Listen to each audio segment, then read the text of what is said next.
What are we going to do? I don't know. It's the last episode before Christmas. We have to have something.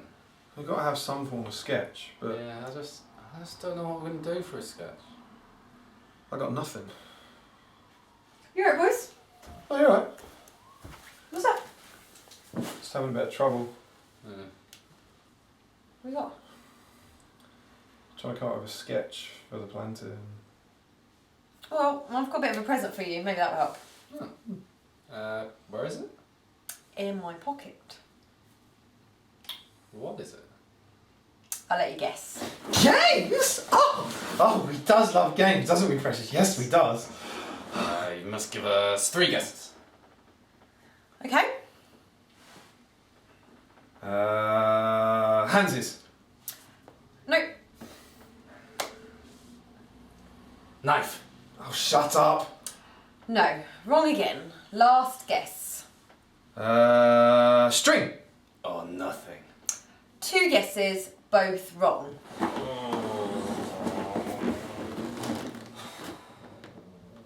What have you got in your pocket? Got this.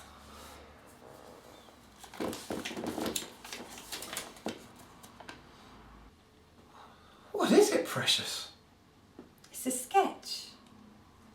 It's a Palantir sketch.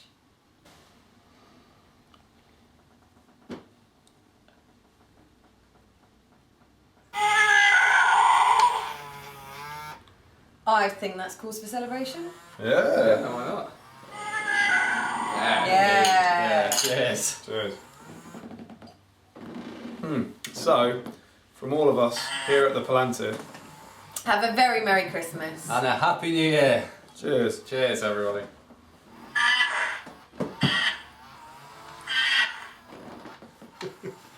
Welcome, Strategy Battle Gamers, to another GBHL YouTube video. You're here with your host, GBHL Tom. And you, Richard Damian. And welcome to episode 15 of The Palantir. I was worried you weren't ready for it then. No, it's just that you didn't say of. Oh, sorry. I thought you said episode 15 and then fell asleep. Yeah. Is yeah. it a Christmas special? Well, it's the last episode before Christmas, It is. the New Year. Indeed. And we have towards the end, a slight kind of Christmassy theme of one of the things we'll talk about. Yeah. But obviously, it's more a Lord of the Rings special. Yes. And a Hobbit special, because that's Yes. what we have to talk about. Yes. If we just talked about Christmas, you'd probably get quite annoyed. Yeah. Yeah, 15 episodes. That's Yeah, I've been going a for about mini 4 landmark. months, Yeah. and as we've hinted at before, this is the last episode before a small break. Yep. We are going to miss 2 weeks over Christmas because we just won't be together. Yes, but there will be something coming next week at the same time as usual. Absolutely, there will be Palantir related content next Friday. So on Watch Boxing out Day. for that. Yeah. So. But to be brutally honest, if you're looking for a new video on Boxing Day, there's something wrong with you. No, it's a pretty good video. It's a very good video. I- But I- if I were you, I'd I've just wait seen till it. the Saturday. Sit and watch the films. Put Lord of the Rings on Boxing Day. Don't watch the channel. But that's also assuming that one of us uploads it, of course, Yeah. at the right time. It So won't take that long. yeah, but I'm going to be very, very full. Yeah.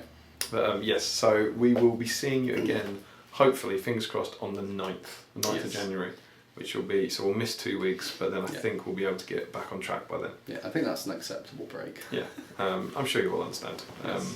But yeah, we do have lots and lots and lots of videos in the tank to Yes. keep you going until then. Yeah. We're gonna, where are we? We're Wednesday night. Yeah. You've probably seen the start to our kind of Battle of Five Armies fortnight Yeah. season. Got loads of videos, loads of unboxings, loads of discussions of the Yeah. new rules, that sort of thing coming up. Yeah. Film reviews, Yeah. those kind of things. So So you might there's a lot of see these content. outfits a few times. Yeah, we have been recording. I'm not gonna lie. Should we break the magic a bit? We've recorded an awful lot tonight. Yeah. What time is it now? It's late-ish. It's half. Shh. If people at work watch it. People won't watch. Yeah. It's a perfectly acceptable time to be recording Yeah. a video, but this is our dedication to you. Yeah. We are indeed doing this. And this is the last thing we're doing tonight. Yes, this is the last video. Yeah. So Tom's gonna push through. Yeah.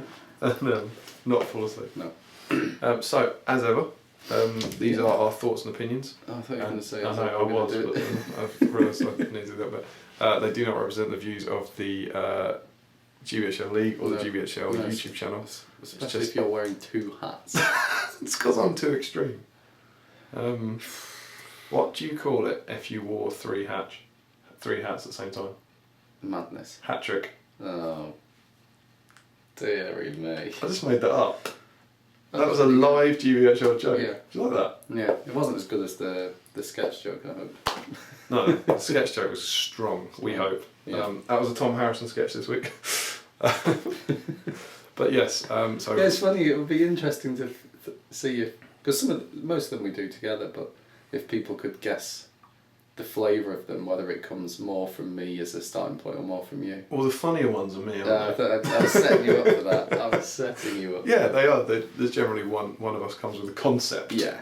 The others then cradle and Yeah. develop into a flowering cherub. Emma usually has some good ideas. She does. She normally puts the icing on. But anyway, sorry, I'm drinking before we've done the tea toast. It's a tea toast. And it's a tea toast too. Who was it last week? It was Myrtle, James Baldwin. Mr. James Baldwin. And now it's passing to Barry O'Neill. Tandoori Barry. Tandoori Barry, as James called him. So Barry over in Ireland, a good friend of ours.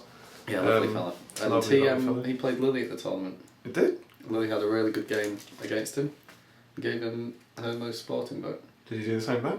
I don't know. She beat Comment him. below. She beat him. Probably not. Then. She's horrible. She was really happy. So 'cause Barry was her first win in tournament play. Oh, well done, Lily. And what were you doing, Barry?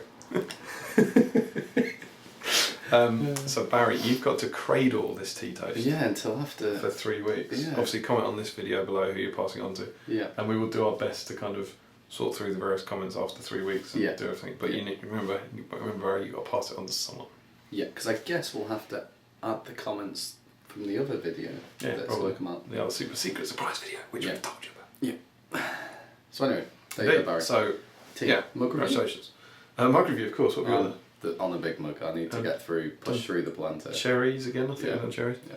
And I have the world's best teacher mug, which... Are you the world's best teacher, Damian? Me, no. Is that World's best factually lecturer. correct? Okay. Probably. Maybe second best. Maybe 84th. Okay. Who's the best lecturer? Oh. Just not me. not I ain't you. going to be used it. But this isn't me. It says you're ace at doing teaching, you're really flipping top. When it comes to being brilliant, you don't know when to stop. Mm-hmm. If there was a teacher test, no one else would stand a chance. There's no one else as good as you, all the others are just pants. It's chance and pants. It's chance and pants, yeah. You've got to be You northern. need to be northern for this It's to like really work. there's a poem when I was younger, and it's about an elephant in the bath, and they say a bath on the hearth. Mm. So when my dad said it doesn't rhyme. My mum says it rhymes. Well, Dad would point blank refuse to say bath and hearth. It was also in the Manic song, The Masses Against the Classes. The masses against the classes. It doesn't work, does it? Anyway, and we are arguably going off topic. Yes. We need to be talking about mugs. This is, of course, Emma's mug. It's not mine. She presumably got this from a very thankful... Emma is a school teacher, primary teacher. I don't know if people know that. She probably got it from a very thankful student or parent. I don't know if that has been independently verified. To be honest, No. I think she's pretty good. She hasn't been fired. No, So she world's must be best doing is well. a big shout. It is a big shout, isn't it? Ah, But I think she's the world's best teacher. it's very sweet. But then I am contractually obliged to say that. Yeah, and you're also drinking from the mug. Yeah, it's a good mug, Yeah. good strong mug. Mug review. Yeah. Oh, last one for the year. Join us in 2015 for more ridiculous Yeah, mug if reviews. you saw my list of Santa Claus, I was going to put lots of models, but then I was like, no, let's have a lot of mugs. Right, a list of Santa Claus. Yeah. Yeah, Okay. all about mugs. Mugs. I want more mugs to This is review. a blue mug, red mug. I do have a lot of mugs at home, but the issue is getting them here Yeah. to talk about. Not dedicated. See, I bring my mugs here for you week in, week out.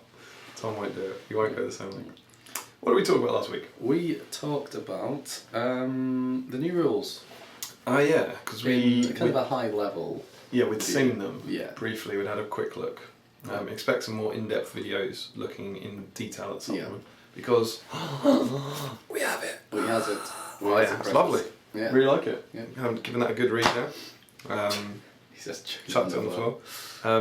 If you're reading this on Friday, you'll be watching this on Friday. Hopefully, it'll be up relatively early. Rush out to your GW and buy it if you haven't got it, because as of tomorrow, it won't be available in shops. So There was like the new models as well. There was yeah. I think that's mainly what we talked about. It was. We got a comment about the mug review. Someone made a review. Yeah. Of the mug review. Someone said it was great to have a T-Rex mug. T-E-A Rex mug. That is good. Strong from Ross Diggle. Ross Diggle's strong. Yeah. You can come to our joke club. Yeah. It's a good club. Are you any good at writing sketches? We're running out of ideas. We're going to need a writing team, yeah. It's going to be you, me and Tom from Honest at the joke club. Is that because I have the Jurassic Park mug? Yeah. T-Rex, it's clever. Yeah, it's clever. Do you know my T-Rex joke? Is this going to be I as made good this as up. Patrick? I think so. What do you call a cross-dressing dinosaur? And what do you call a cross-dressing dinosaur, Damian? Tyrannosaurus Rex. Strong. That's good, right? No? I made that up. No? Not today, I didn't make that one up today. No. Don't do that, thanks. It's a good joke. So we got quite a few comments about the rules from last week. James McLennan was really glad that Legolas became how he's really portrayed in the film. With Super Legolas. Yeah, Super Legolas. Was it him that said Super Legolas? Yeah, he was the one who wants him to cut a swathe through orcs. Yeah. As opposed to sit at the back And pick now he one will. off. Yeah. Take him when he's on a horse. Yeah. Charge through that. Smash him up. So yeah, hooray. Yep. Quite a lot of people commented on our lack of picking up on Radagast and not having the staff of power. Didn't you? Yeah, it's like, we've had a brief look at the rules and he's a bargain. He hasn't got a staff of power. No, he doesn't. He absolutely doesn't. And we're sorry. We're so sorry. That's why we have the disclaimer at the start. Yeah, it's just our opinions and our opinions are often wrong. And we often don't read properly. Don't read everything. Boring. But yeah, it's a very, very crucial thing. We will discuss this in a future video about his profile, about quite, Radagast without a staff on an eagle is better or worse for those points values. Yeah. It's an interesting discussion. Yeah. There was a couple of comments in terms of relative, are things better or worse, and one from Patrick Burmeyer was whether we think the new Mirkwood elves are better or worse than older elves, other elf profiles. So they're essentially Galathrim. Yeah, they're Galathrim, aren't they? But they sit within Thranduil's halls, and they have their glaives, which are really good. So they're a kind of a cross between the old wood elves with the shielding special rule and Galathrim. I think they're good. Yeah. I think they're very good. I think they're better than the wood elves Galathrim because they can have those glaives. Yeah, and they're surely better than normal wood elves because they've got high defence. Yeah. And they can still shield. Yeah. You're talking about a guy with a glaive here. Yeah. So with essentially a spear. Like, I think most people don't upgrade to Mirkwood Guard to 2+, so the shoot's the same. I actually think, as we said in other videos, that as it stands now, Thranduil's Halls is actually very competitive. Yeah. You needed that cheaper troop type in there to help you need that basic elf warrior. They're very fairly costed, great models. They're, as you say, they're better than Galathrim. I think they're very good, and I don't think they necessarily needed to be up to Defence 6. Yeah, okay, it would have been nice. They're an extra point, but then the glaive ones are then 11 points each. Yeah, which is a lot. I think they're good, and I think they've got some great heroes, some really good synergy between the different troops. Yeah. I think you'll hear more about this in the future because we've recorded it in the past. But now the Palace Guard have actually got better by having a cheaper front line. Yeah. Your Palace Guard aren't now just your armoured warriors, they're your kind of Galathrim court guard. You'd probably have the ones with spears and shields as the main ones that you want to just drop it, sprinkle a few. Yeah, you have sprinkle a few and go, oh god, they're broken. I should not have sprinkled. It's just a shame that it's the other way around in that you'd want the Palace Guard to be the Clampets of 3. Billy would do that, Billy Fitzmaurice. Remember that, just bunging him as goblins, just chucking him across the table. Are you sure this is right? Yeah, just chuck him. Alright. It was just scribe. No, not the scribe. But yeah, I think they're good. I think they're very good. And I look forward to paint. I think that's I'm going to paint up a bunch of heroes, individual models I want. And then that's my first army project for 2015. Thranduil's Halls, Elf Army. I've already got Rangers done. Yeah, after you've finished this year's, what you meant to get done. Whatever. One day. Which is the Army of Thor stuff, right? Yeah. Yeah, Billy didn't comment on this video, did he? What? He usually takes notes. What are you doing, Billy? Billy? What's he like? I know. The North remembers, the South remembers. There's the Palantir, the Palantir and the Triceratops will remember Billy. Yeah. And then there was another interesting comment from Luke Lee Bruin, which was, do you think that the meta will change with this influx of new heroes? Yes. Okay. He then expanded and said, do you think that, well, he thinks that all hero armies will become more popular and that the number of wraiths you see will decrease? So we kind of talk about this in another video. We say that we think that the ring wraiths will decrease in viability at larger points costs when you're potentially going to be getting in the Galadriel profile. But at a lower points cost, Galadriel isn't that worth taking. No, because she's only anti-spellcaster. Yeah. She doesn't have things like Immobilise. Sure, she brings Blinding Light to the party, but Yeah. then you might as well take the normal Galadriel for that. With the Immobilise. So it's really an anti-ring wraith. The only way you would not take it is if you're thinking you're going to face Galadriel, that Galadriel. Yeah. And so I don't think so. I think you will see her.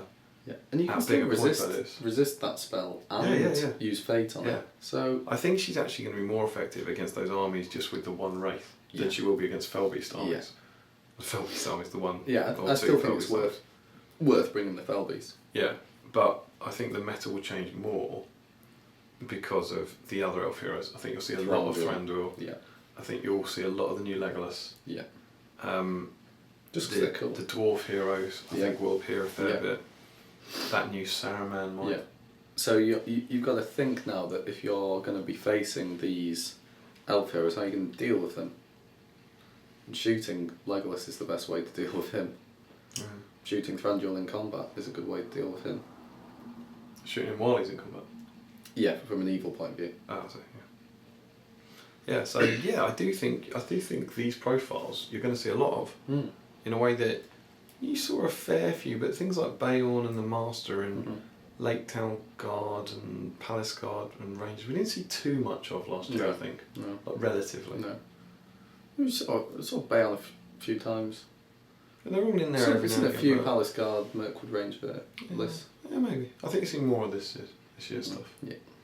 And we did discuss in a previous video again that will happen to you in the future that Thorin's company are 1,000 points dead on the nose. Without Bilbo. Without Bilbo, which accesses the Dubakar rule for all of them, which is clearly intentional and is fantastic. It's a good little army. Yeah, I say so about 1,000 points. Army. I can see.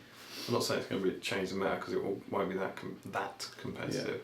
But we need someone to put on 1,000 point. That's incredibly tempting. Who's going to put on 1,000 point tournament? Well, that's what Sam and Mark were asking about. They are Slayer because they're doing the doubles. And they were asking if they both take 500. Does Dubakar work for all of them? Yeah, of course it does. Because it's the same army. Yeah. And you're saying of course it does, and I'm saying I hope so, because if you take the whole company's that, well done and good luck to you. Yeah. And it should do. Yeah. So yeah, I think that'd be awesome. Yeah. So yeah, I think there'll be a big old effect. Yeah. Okay. Larry, as always, gave us a long comment. Do you want to go through some of what he said? Larry was very excited. He was, because why was he excited? We've talked about he's said about it in previous Palantirs, and we've talked about it a bit. I'm so excited. I'm so happy for him. To be honest, in the Battle of Five Armies, and I don't think this qualifies as a spoiler. Oh, we've probably said this in the comments below. Before we go any further, whilst we are going to be discussing the movie bit, there are no spoilers in this video. No. There's going to be no spoilers about the movie. No specifics about what happens. It's just going to be our reactions. Our reaction to it, how we felt, what we thought of it. The movie review videos will have the spoilers. I know some of you have been holding off watching the Palantir for fear of spoilers. So there will be no movie-based spoilers in this whatsoever. So watch on. Bar what's in the rules. Bar this tiny one, which I think no one in the world except Larry cares about. No. Glorine wears Gimli's helmet. Didn't notice. I noticed it the second time because I'd read the comment. Yeah. But yeah, he does. So when they're all when they get armored when they're walking out. Yeah, when they get armoured up inside Erebor. Just before the comet hits Erebor. Yeah. Oh. I'm joking, it hits Rivendell. Yeah, and so Larry is very excited, which is a nice little touch that Glenn gets that, and then obviously we can assume pass it down to his son, which is fun. He also picked up the timeout. That's what the other thing we talked about last week. And he had, we talked about timeout. We won't go into all of his story, but basically he had a very hard time getting timeout. He had Larry to go came to around London, London. and he went on an unexpected journey. To try to get timeout and found a copy of Timeout. So well done, Larry. Thank you for that. I mean, all joking aside, it sounds like you went to a lot of trouble to find one. So that's cool. Thank you. Yeah. And you should have given us a ring if you were in London. Yeah. Where's he from? Is he Northern? No, because he goes. Where are you from? Should have given us a ring. Yeah. But yeah, well done, and thank you for that. And I hope you enjoyed the article. Yeah. He hopes that Azog will be FAQ with armour, as do we. Yeah, as a little errata thing, the same way Thror's equipment was changed to have a sword, there's a hope.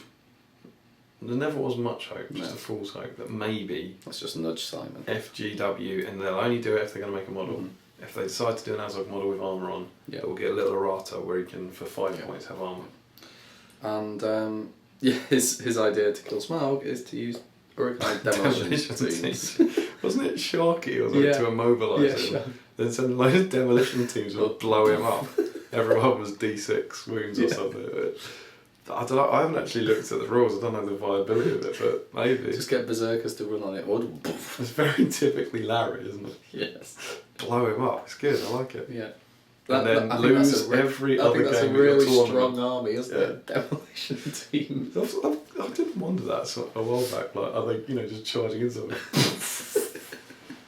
What happened? Good.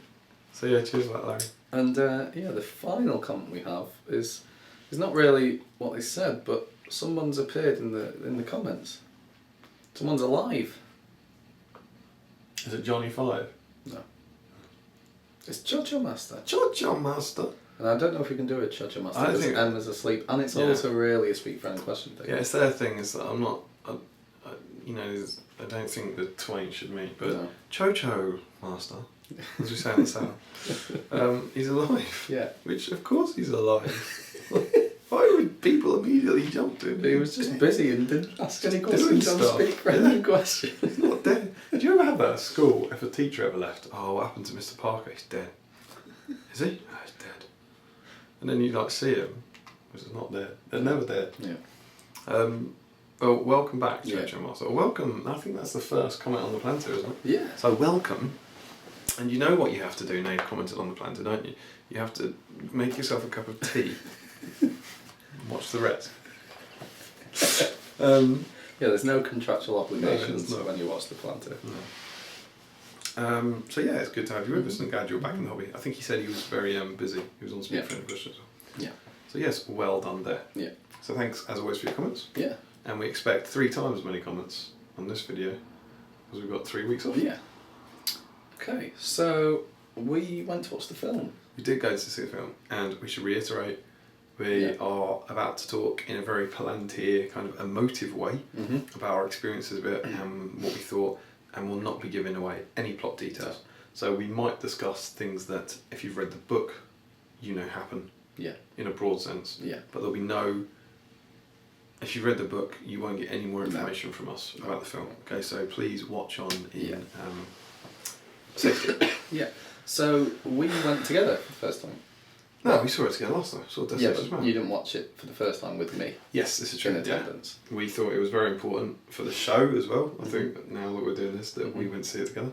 Yeah. So, so it was you and Emma, me and Lily, and also your friend. My friend Tom and his lovely wife Julie, who I've been to the IMAX to see the 2 previous Hobbit films. Yeah. With those guys. Yeah.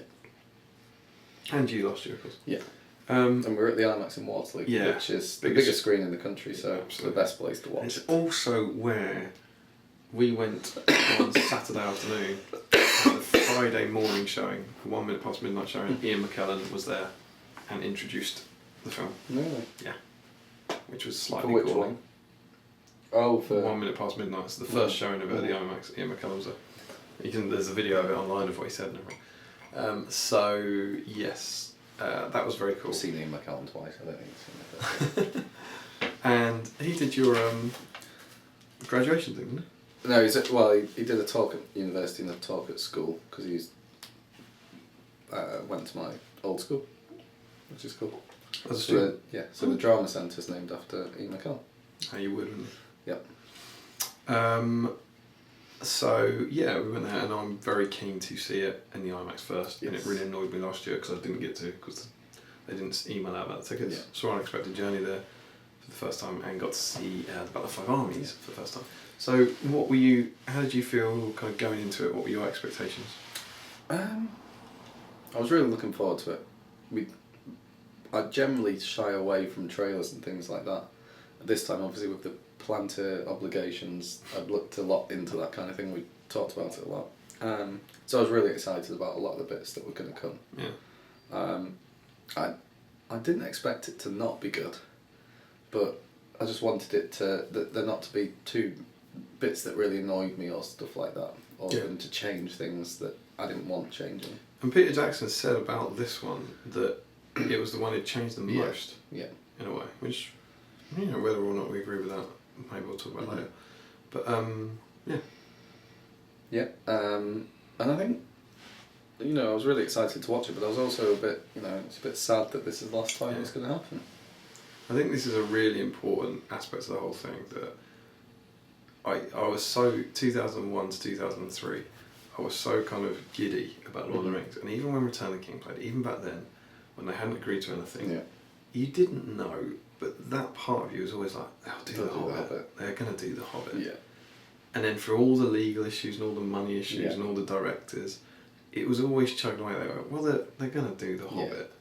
And then when it finally got properly greenlit in about 2010, I think, and you knew that it was Peter Jackson doing it, or that team doing it, it just then created this essentially 4-5 years of incredible excitement. Yeah. Because as much as there's only been 3 films at Christmas, the first trailer came out the Christmas before that. Yeah. I remember the trailer coming out at Christmas 2011, that first one where they sang the song, and go, oh my god, it's going to be amazing. Yeah. So then, and this time, it's a very interesting feeling, because you're going into it knowing that obviously it's the end of the trilogy, but there isn't going to be another one, because they don't have the rights to anything. There's no other film rights out there. They need the Tolkien estate to change their. I don't think Peter Jackson would want to do another. No, and even if they could, what would it be? Yeah. Like the Hobbit was a very obvious one because it shares some of the same characters. It's a similar-ish story. Yeah. The Silmarillion would be great to see as a kind of TV series, but I think it's not a film. No. And so I was going into it giddily happy about seeing it, and then very, very kind of melancholy about it being the last. I've spent 4 years getting excited about these films, and then being like, "Oh, when's the next one out?" Yeah. So it was a very strange experience. I thought, kind of going into it like that. Yeah. But we all met up. Yeah. I was quite giddy. Yeah. We had the supplement as well. Yeah. So that was quite talking through that. Yeah, that had come out that day, so that was all quite. Yeah, it was a quite big cool. Hobbit day. Yeah, good day to be a Hobbit nerd. Met up and watched it at the IMAX. Yeah, it was great. It was. We think The Hobbit, The Battle of 5 Armies, is brilliant. Yes. It's absolutely fantastic. Yeah. Loved it. Just every moment was great. It was really, it's not spoilery saying, it's really intense. There's loads going on, but it keeps you captivated for the whole thing. It moves at an incredibly quick pace. Yeah. I thought Peter Jackson described it as a thriller, and I think that's quite kind of fair. I think in the second one, when it got to the Lake Town bit, it's a lot slower. It slowed down a bit and it lost a bit of momentum. The first hour of Destination Strike was fantastic. Amazing, but then that Lake Town bit, it was good, but it just slowed down a bit, and this just does not let up. And it's great. Yeah. And I liked the, we're not going to spell it out, but broadly what happens at the start. And the big kind of set pieces you're expecting are there and were fantastic. And they were done wonderful. I mean, the start especially was really good. And the kind of bit in Lake Town is incredible. The bit in Dol Guldur is incredible. Yeah. Then you have the build up to the battle. Yeah. Which was wonderful. There's a lot of battle, but some of the bits are really well done and make you feel, I thought So it's like, that's really cool. I thought the kind of drama as well in that middle hour, like where it's not the battle, but just the acting going on. Like, you know, Richard Armitage is fantastic in it, and there's some really nice stuff going on between the different characters, which you might not expect in a big kind of battle film. Yeah. And the battle itself is fantastic. Really, really, really great. Yeah. Yeah. Like, I liked the way it played out. The various, it was all very clear. You know, different things unfolding at different times. Yeah. And it was the first time I'd heard the song at the end. Really? The Billy Boyd song. Because I deliberately not listened to it. Very good. Yeah, I liked it. And we sat at the end. Yeah. I sat with a big, dopey grin on my face. And I definitely, as people who read the book will understand, I got a bit teary. I thought the kind of emotion towards the end was very, very effective. And yeah, just sitting there, I remember sitting there through the song, kind of thinking, that was so good, and having this smile, and then thinking, and it's over, and feeling quite sad, and just having this very strange. Emma kept looking over me. You're right. I was going, and just sitting grinning. At how, and seeing all the I don't think there's a spoiler. The Alan Lee drawings of the characters in the credits again, just like in Return of the King, and listening to the words of the Billy Boyd lyrics in context. And with that feeling, and it is about saying, you know, goodbye to the trilogy as well. But yeah, it was a really good ending credits. I love, you know, we're not going to spoil it, but I loved the ending as well. I thought the ending of the film was fantastic. Immediately you start thinking about the extended edition. Yeah. Where he said that it's going to be half an hour longer. Yeah. Yeah. The one thing, I mean, I don't think it's a spoiler, but Return of the King is a big end. It goes on for a long time, and he's avoided that in The Hobbit. It's not a very protracted end sequence, but it's still very effective. Right? And probably suits the average film goer a lot more. Yeah. But I think from our personal point of view, we'll definitely enjoy the extended edition. Yeah, absolutely. It's nice to have, that is still something to look forward to. We've got half an hour bonus content. It's which just is something to go for. It's not like 5 minutes of content. That's a big sizable chunk. Yeah, it's a big chunky edition. So any other? I've seen it twice, by the way. That's important. You saw it twice. I saw it again yesterday. Any other comments? Some of the wide shots look really cool on the big screen. It makes you want to play the game. Impressive. Yeah. It makes you want to do the scenarios. Yeah. In fact, Lily made a few comments to me. She said that when she was seeing some of some of the characters or soldiers in the army were acting in the film, she was thinking about them in the game for the models. Like, what would they do if they were a model? How would you incorporate this? And also was quite keen on me to get certain figures that I hadn't got, because she was like, they were awesome. Oh, fair game, isn't it? Yeah. Smaug? Smaug was not one of them. Smaug's in there being awesome. So I think she's a little more lenient on me getting Smaug now. Yeah, it's definitely, I mean, we've talked about this in the past. I've mentioned it in the various, like, you know, the article for SPG and in the lecture I do about the whole disdain thing. There's definitely, I know Lily's very supportive anyway, but the fact that it's Lord of the Rings or it's The Hobbit makes it more accessible, because you're not just, it's not an army of high elves, it's like, oh, that's the guy in the film. Yeah. So and it is that kind of little connect that allows you to extend your enjoyment of the film into the game. Because I very much feel like, I remember getting giddily excited about the models when Lord of the Rings came out, but when the Two Towers and Return of the King came out, I was getting White Dwarf, but I wasn't really buying and painting them. Yeah. Whereas now, I feel like as a fan of the movies, I've had double the excitement because I've also been excited about all the models and all the rules. Yeah. And I feel quite lucky in that respect. It's been great. That, you know, everyone who just likes the films and doesn't play this game gets excited about the movies and then goes off, whereas we get excited about it, oh god, and then we get the Arnold Company and you know, they count as within range of a banner, and that's really cool. And it's that other why is Strange on a horse instead of an elk? Yeah. It's that other level of giddy excitement that you get. Yeah. And I did have another point in there. Oh, the other thing that we were very pleased about, it's not a spoiler, but at some point Dubakar is said, and we were very happy about Dubakar being said. Oh, no, it's cool. You kind of wanted to scream it back. Yeah. So that was cool. Yeah. So I've seen it twice now, and I'm going again in a week. I'm having a week off. Yeah. And I loved it the second time. Like it's weird that I went into it. I remember going to see Fellowship in 2001, and then coming out of that and I was terrified going into Fellowship because I love Lord of the Rings, and I thought this could be awful. Yeah. And then coming out of it going, that was amazing, and the other two are going to be just as good because it was filmed at the same time. Yeah. And you know that kind of comfort, and I had the same thing with The Hobbit going, that was brilliant. And I went into this 99% sure I was going to love it. Yeah. But you still go in with a bit of fear, that tiny bit of, what's going to happen at the end? Is this going to happen, or are they going to skip this, are they going to drop that?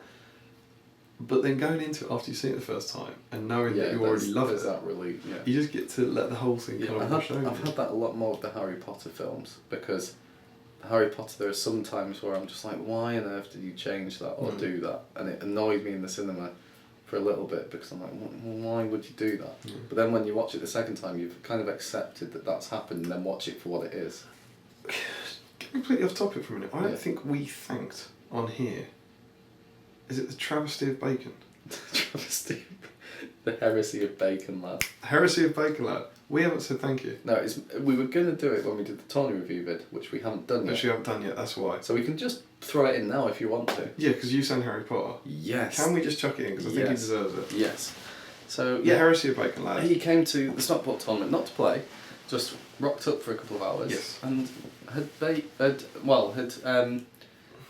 designed 4 cupcakes for us, for the GBHL hosts. And they were all inside, had Oreo, peanut butter, and what was the other thing that... Nutella. But mine didn't have peanut butter. Yeah, because I think, was it when I did speak for a question, it was that he asked, what of these is the best cake filling? And I think James said, well, I'll have all of them. And I think I completely inadvertently said, I probably wouldn't have peanut butter. Yeah. And he made the cakes. Yeah. So my one had a Jurassic Park thing on top. Which was great. Yeah, it was the Jurassic Park logo.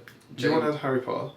Mine was Harry Potter, which was very good. And very good to know that, because I think I've only mentioned it once. Yeah, it was when you were talking about other passions and you were doing the trivia game. Yeah, so that was a great shout. Jamie had Lego. Yeah. And James had the GBHL logo. Yeah, they looked superb. Yeah, they were incredible. And they were incredible. And they were so big.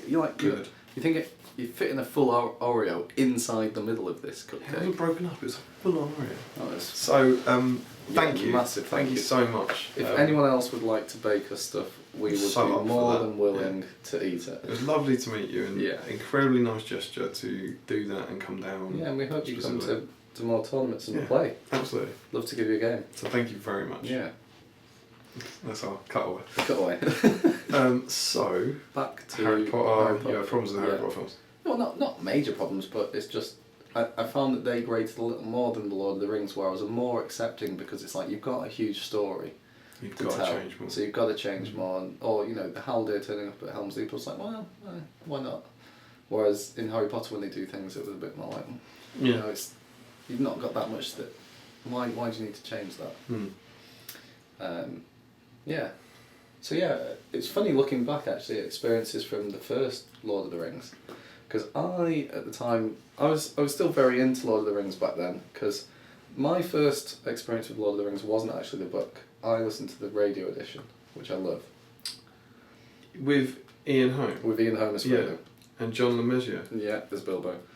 That's fantastic. I listened to that when I was primary school, and I used to be terrified of Black Riders.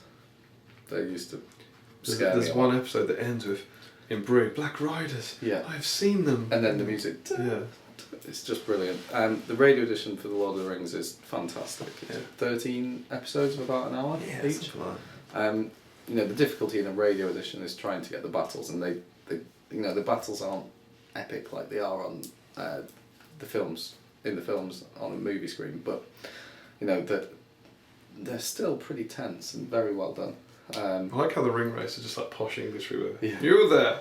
Yes. I am the servant of the Lord Sauron. Yeah, that's the Witch King. Philip the Boss. But yeah, it's very cool. And so I that's what I first did, and then I read the books. But my first impression of it was the radio edition. So I went into film knowing what it was, and it was the same time that the first Harry Potter film came out. So they were both together. So it's like, for me, I really enjoyed the first 3 years because there was mega excitement going into Christmas because you knew you were getting two things that I was really excited about: the Harry Potter film and the Lord of the Rings film in one. So that was cool. Fellowship of the Ring, actually, we had issues on the way to the cinema, so we were late when we got there. So I had to sit on my own for the Fellowship, and my mum and dad sat separately. Really? I was very nice and let How them old have were the you? two. Year 7. So Which, for those not in the 11. UK, yes. 11 or 12. Yes. Because it's So you're 2001. halfway through the year. So I'd have been 11. Are you late? Yeah. Yeah. So I'd have been 11 at the time.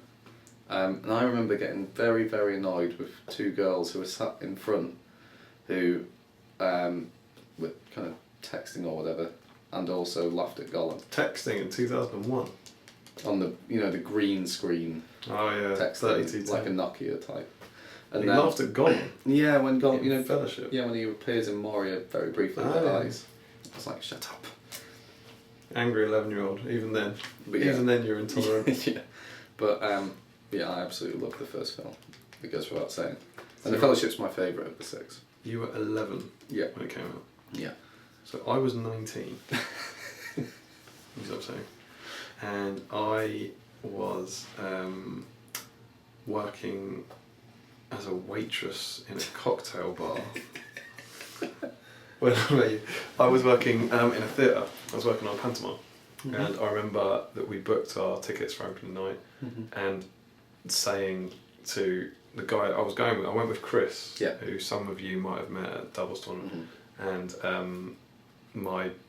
technically my boss then, he was a mate from school, but he'd kind of employed me, and saying we normally worked late. I was like, I know we might have stuff to do, but it's a cinema, we have to go. And he was like, yeah, we'll go. So we kind of got out of work a bit early and we went to see it, and yeah, as I say, I remember going into it terrified about it and just sitting in there and my jaw just dropping open, like when the Battle of Dagorlad, and going, oh my god, and then when they saw the Shire, I was like, and Rivendell, and I remember Lothlorien in particular was going, and literally just every scene in Fellowship thinking, it's perfect. It's like, this is what I've been picturing for years. I read the book when I was 10, and then I'd listened to that same radio adaptation. I actually, the first version that I had was on tape. Yeah. It was a tape cassette. Yeah, and we had the tapes and the CD, and then CDs later, just burnt them onto CDs. And mine would have been taped off the radio by really? by like my old essentially my old nanny, and she taped it for her son, who was the person who got me into Lord of the Rings, and her daughter played the flute. And I think episode 12 had a flute. No, not in it. No, she played the flute. Okay. Episode 12 had her daughter's flute recorded over it. Oh. So I got the first 11 and then turned it over to 12. And it was just a 18-year-old girl playing the flute. And then the last episode came in. Oh. So then, I remember that when I was 12, 13 or something. My first Christmas present for Lily was episode 2. Of the radio edition on CD, because she had all 13 on CD, but one had got lost in the car. It'd gone down the front dashboard, and you could never get that CD out. So she always just skipped episode 2 and went from 1 to 3. So I got the that's very good. Number 2. I had the Hobbit as well on tape. I remember having that as the one with the horrible song. Yeah. I mean, that was part of the reason I was so excited about the Hobbit, actually, because if you've ever read that, it's a BBC adaptation of The Hobbit, which is about 4 hours long, and it's very good. But that's an interesting fact in itself. I remember using this as defence a couple of years ago. The radio adaptation is a literal adaptation of The Hobbit, and it includes none of the battles to any great degree, and it's 4 hours long.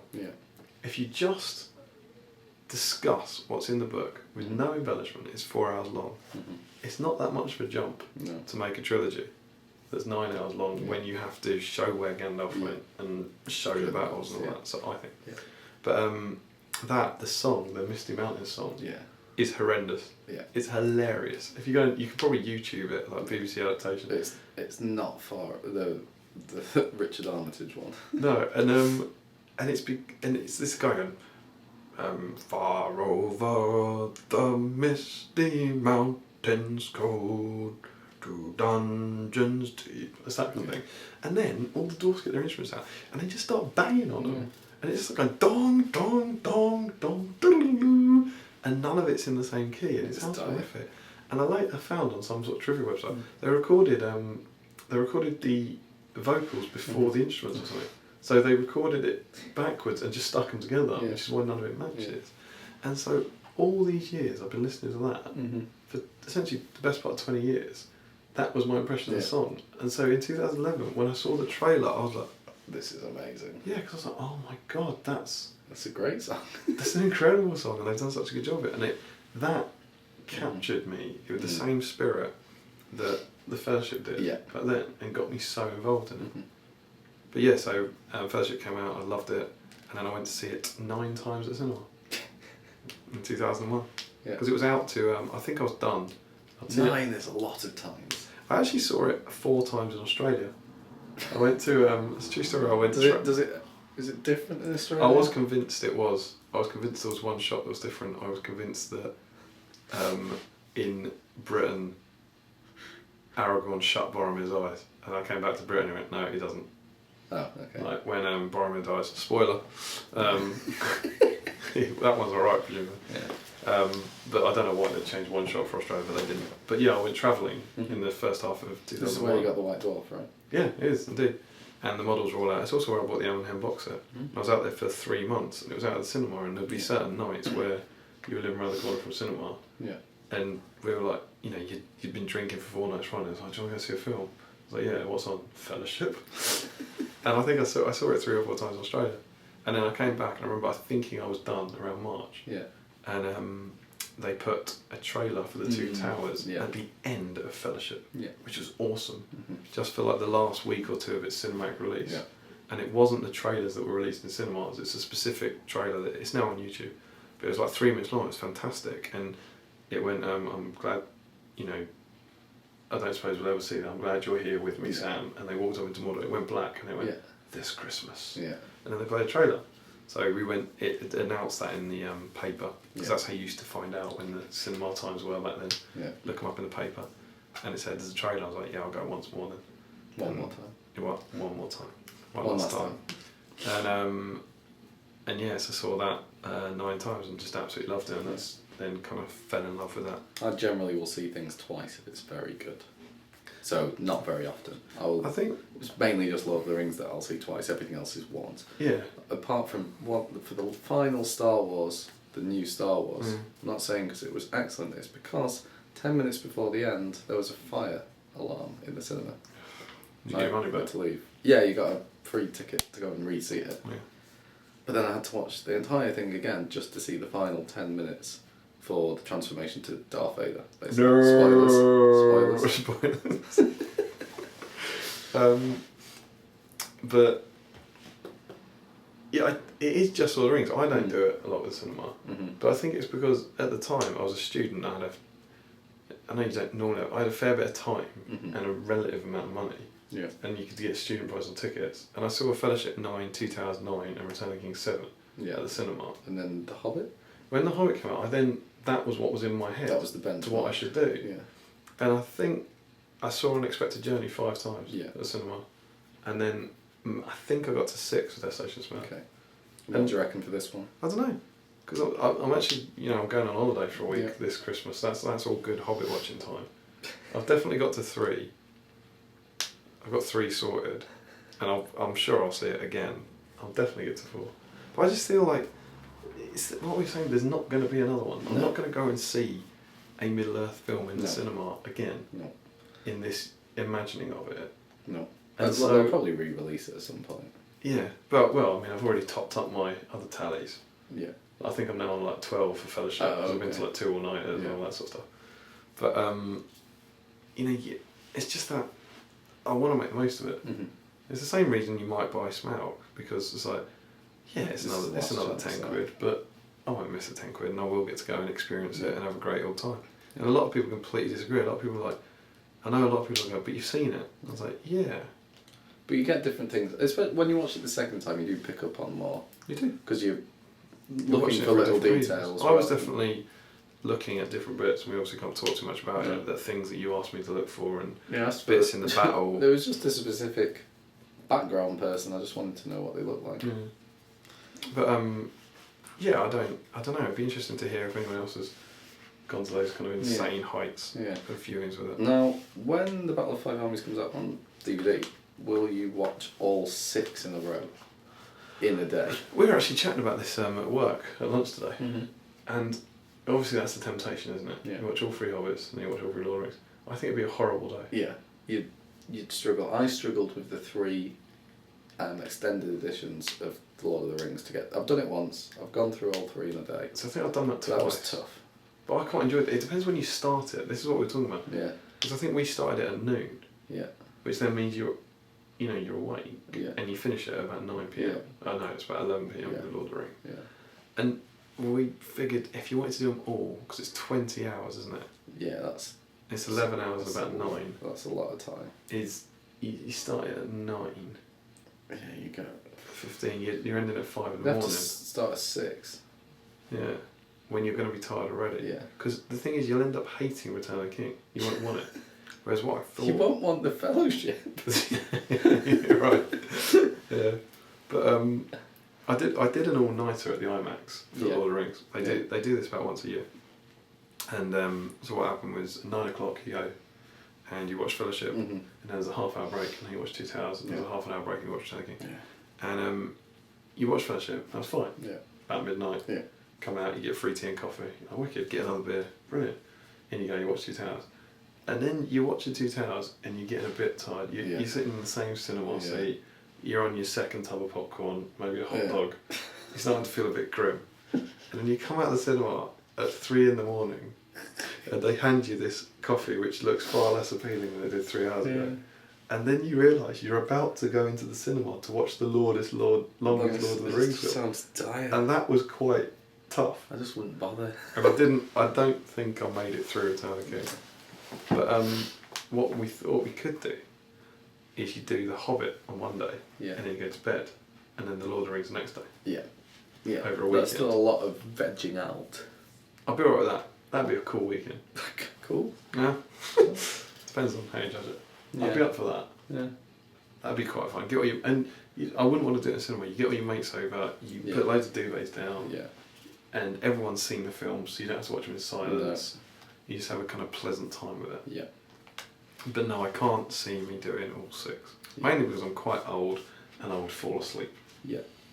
Something's just popped into my head. Remind me after to chat to you about it. Great content, but Remind you to chat to me about the thing that came into your head. Okay? just reminded me of talk of No duvets. doubt you're going to forget what that thing was. No. Anyway, sorry about that. So, yeah. Interesting, you touched on something that we discussed after the film. Yeah. Can you rank the 6 films? Oh yeah. Fellowship wins for me. That's number 1. I like it that it's that a small group of people going on an adventure. And it's not over the top. It's all quite realistic. Mm-hmm. So I really like that. Second favourite. It's tough.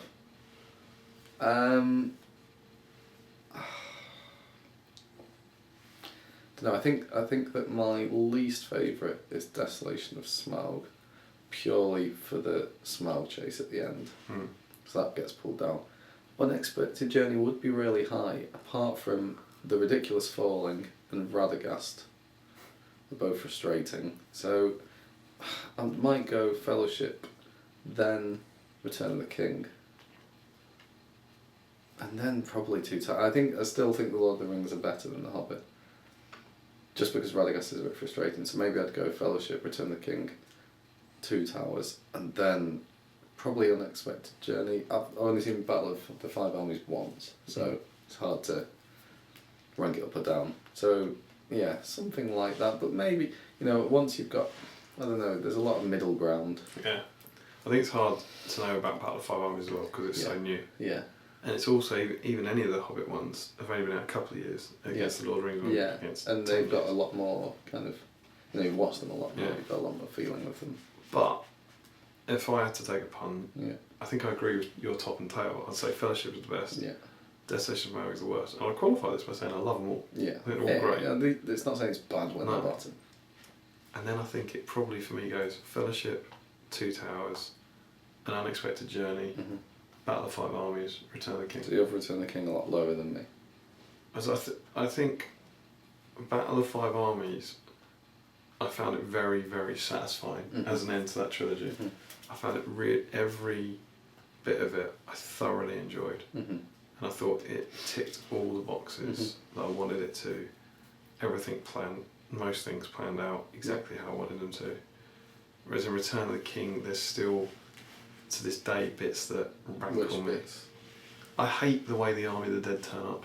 Yeah, it's a bit frustrating. The Army of the Dead. Everything that's been sacrificed to that Yeah. point is wasted when the Army of the Dead just rock up and Yeah, because they don't do that in the book. jiff the city. Yeah.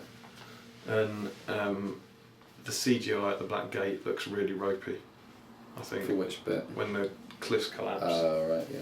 It's the only time I think the orcs are out of scale. I think that might be it. The orcs look too big for the breadth of the thing. And it's just and I do think, to be honest, I do think the end is a bit long. Not in the way that most people moan about it, but I think it loses, for me, the film, even before the Black Gate and the Mount Doom stuff, I don't find it as affecting as a lot of people did. Yeah. I mean, I think there are some bits that really pull it up, like the phrase Hiram turning up, Yeah, that. the Aragorn speech outside the Black Gate. There are bits like that that for me pull it up just because it's got those really amazing, like Gandalf's chat with Pippin. Yeah, it's lovely. Like there's things like that which The really whole just Siege make of it. Gondor and the Battle of Yeah. Hastings is amazing. But I love the line, "My friends, you bow to no one." Mhm. But then I think there are, and I won't spoil them from the last film, I think there are lines in that throughout the Hobbit trilogy that are just as Yeah. effective. Yeah. And I don't think the films get that much credit. I think Bilbo's speech at the end of Unexpected Journey, the one about that's why I came back, because you don't have one, I think it's fantastic. Yeah. And Thorin's kind of I've never been more wrong is Yeah. No, there's some as very good powerful bits as that he was any about. of that stuff. Yeah. And so it's just, as I say, I love Return of the King, I think it's brilliant. But I think if I had to pick one to put on, that's what I'm doing. I'm picking not which one I think is necessarily a better cinematic film, picking what order would I like to watch them. Okay. And I that's why Unexpected Journey is third for me, for the same Yeah, reason as Fellowship is for you. If- Like, it's small. If someone did an edition that cut Radagast's initial bits, Oh, he's alright. We were actually it's just saying, stupid when we with watched it the other spiders, it night, doesn't make any sense. Yeah, that whole it scene's just a bit makes no weird. sense. we said you could cut it, Yeah. so it goes, Gandalf going, and that would be Radagast the Brown. He watches over the forest to the east, and a good thing too.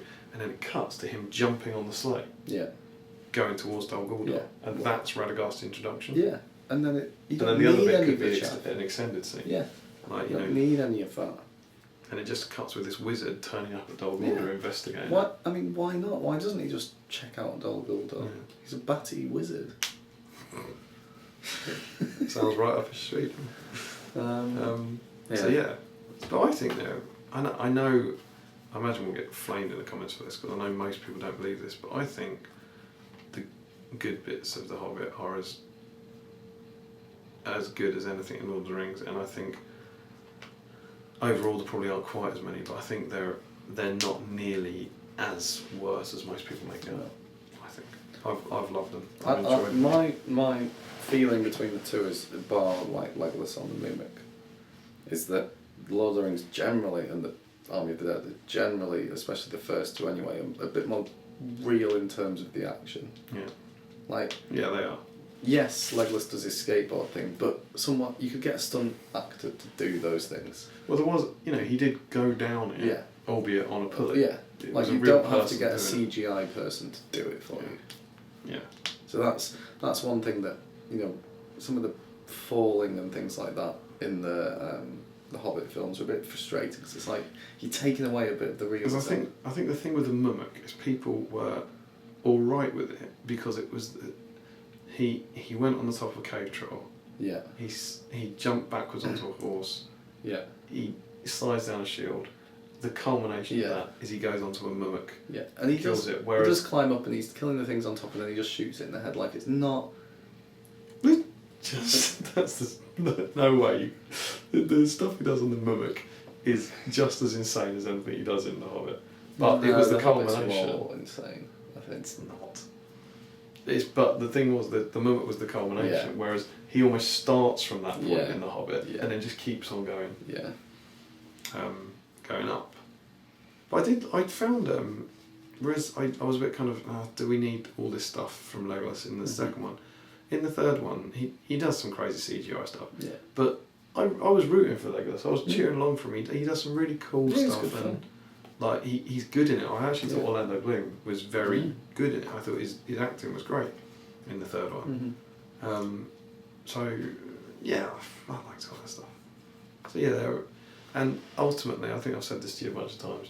For me, the things Peter Jackson, he gets criticised a lot for the things he did wrong. Yeah. But the things he did right are so much more. Just the dwarfs. Yeah. People are saying, there's an awful lot of people saying how the dwarfs are barely in the third film.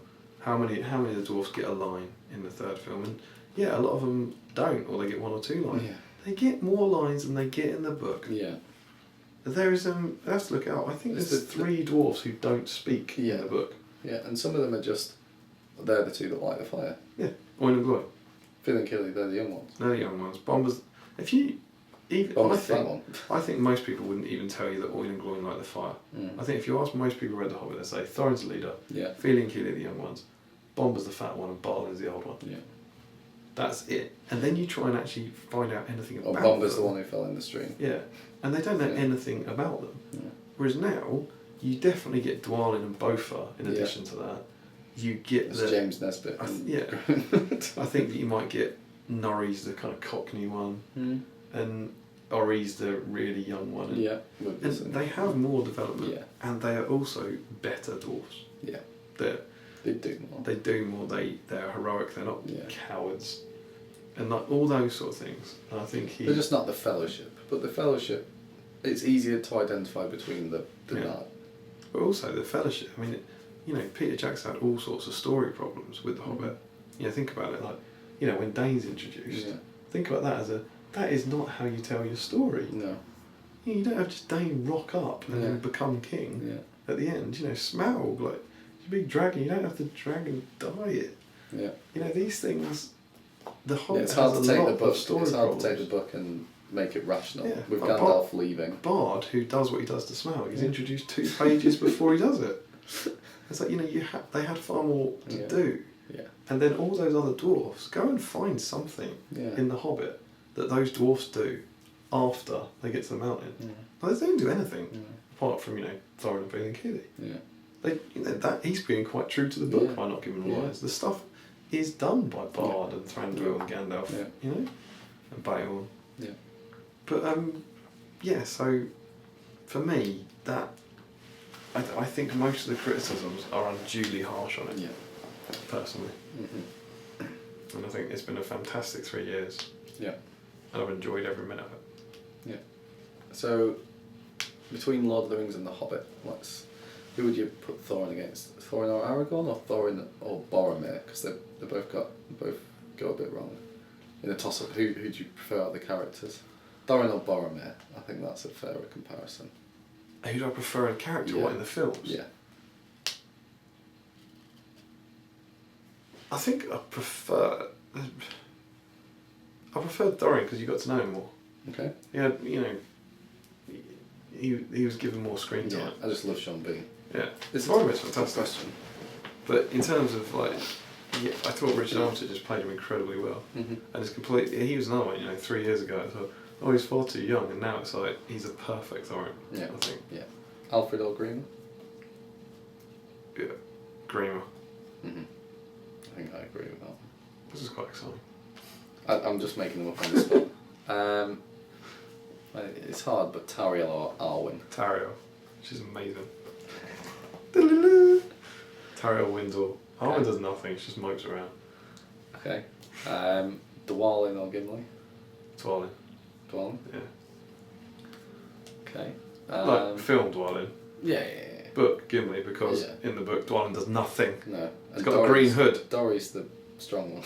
Yeah, Dory's a strong one, which is why he's such a beast in the new rules. Yeah. Who else different have we got? Sauron new or Sauron old?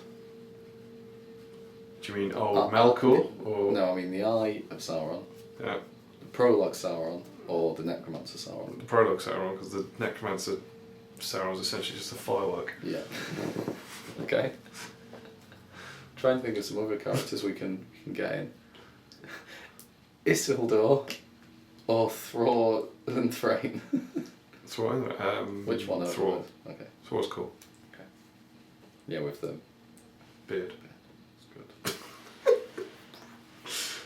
So yes, that was a kind of emotive journey through our experiences, which we thought was quite fitting for a Christmas finale. Yeah. It's not spoilerific. No. There will hopefully be some film reviews coming up in the near future for you. Yeah, we were going to tell you about our hobby plans for Christmas, but we've run out of time. I think we have run out of time. But in brief, yeah, how much? Probably do some Gundabats. Painting. Yeah. I don't think I'll do any painting because I'm going back to my folks, but I am going to take my cleaning up equipment. Yeah. So I might try and get in front of the telly, get my elves cleaned up. I Maybe might- the dwarf company, that sort of I thing. might try and do the company, build the company as well. Yeah. I'm also going to take my last foreground house Mm. and assemble that Yeah. because I've had a bit of a break. I haven't done any hobbying. Mm. Since I got back from Still? Sterling, I haven't Yeah, finished been them very all, poor. which is the end of November, so it's been Mm. nearly a month and I haven't finished them all. Had no time, unfortunately. But anyway, as always, Well, very Merry Christmas. yeah. I think As always. that's kind of important. Yeah, I was going to put that at the end. That's going to be at the end. Yeah. Okay. But we can do it now. Very Merry Christmas. Very Merry Christmas. Thanks for watching Yeah. us over the last 4 months. We hope you Yeah. have a very restful break Yeah. and a Happy New Year. We're looking forward to a break. Yeah, it'd be nice to be honest. And we'll see you hopefully you'll see us on the 9th of January. Yeah, and make sure you pass on the Tito's, Barry. Yeah, Barry. Billy, Yeah. what are you doing?